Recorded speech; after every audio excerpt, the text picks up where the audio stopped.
Did you know that your birthday actually tells you about your social skills? So if you were born on one of these days, you're ruled by the sun, which means you're very bright and vibrant. You're a leader and people love your creative, fun-loving energy.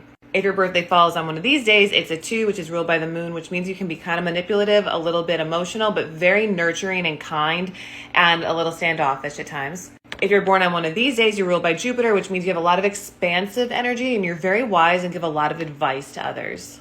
If you're born on one of these days, that means you're ruled by 4, which is Uranus or Rahu, which makes you very intelligent and a little bit like wired differently to like play with things. So you might not always have the best social skills, but you're really smart. If you're born on one of these days, you're ruled by Mercury, which makes you highly mercurial, which is cerebral, very logical, intelligent, but can make you kind of a trickster. You might like playing with other people. If you're born on one of these days, you're ruled by Venus, so you're very charming with others and very kind and nurturing and loving in that way, but also very flirtatious and kind of like you bye. If you're born on one of these days, you're very isolated because you're ruled by K2 or Neptune, so you really like to be in your own headspace because you feel a little weird, but just because you're highly spiritual and highly empathic.